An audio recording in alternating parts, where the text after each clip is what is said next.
To this video guys, dito po tayo sa Kanyugan guys. So po si Jasmine magkuha ng bungo-bungo guys. So samahan nyo. Kung sa amin po ay isap. Kung sa Tagalog po ay bungo-bungo. Yung baon na nabubulok po siya na na-stack na matagal na pag yung mga walang laman. So dito po tayo guys. Yan na yung tinatawag na bungo-bungo.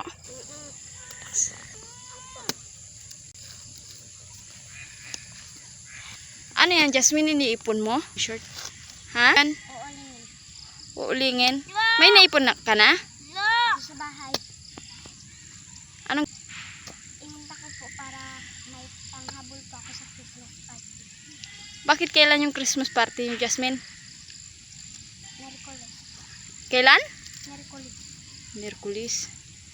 So, ganito yung tinatawag nilang bungo-bungo guys. So, sige raw, Jasmine, biyakin mo dyan. Magkano ba babayaran mo sa school? 200 kasama na po yung gift. Yung gift. Paano kung hindi maabol? Hindi na ako magsali. Hindi ka na magsama?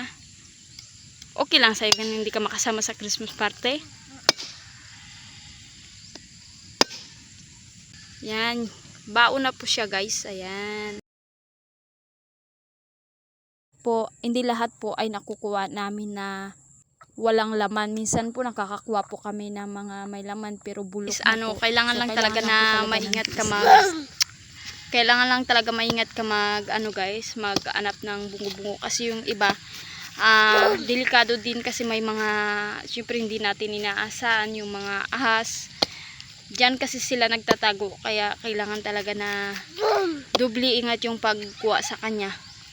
Jasmine, yung kaya mo lang balatan, Jasmine. Ilang araw ka na nag-aipon dito? 3 araw. 3 araw na. Malaki na rin naipon mo? Dan-dan lang, min. Yan. Hindi pa yun mauling ngayon, Jasmine? Mga ilang sako bago makakumpleto. Mga ilang sako bago makakumpleto ng isang sako bago mabinta. Parang mga 5 sako. 5 sako? So matagal talaga yun. Baka abutin tayo ng 3 araw maghipon dito. Ang lakad. Tingnan natin yung naipon ni Jasmine dito sa bahay. Ito na po yung naipon ni Jasmine na bao. Tapos yan yung nakasako na yan. Puro bao po yan. Kung susunugin po siguro may mga 2 plastic bag. Kasi maliit pa po kasi at saka po maninipis po. Hindi po. Matagal pa po na process yung pagsunog sa kanya. Kasi kailangan maipon ng mga 3 araw bago po siya masunog. Pag mga ganitong sako pa po guys, mga laman yan, mga isang plastic pa po. So ayan guys, ako po ay magpapaalam na. Sana po nagustuhan niyo po yung panonood ng aking video. Alam po sa aking YouTube channel, don't forget to subscribe and bye bye guys. God bless you po.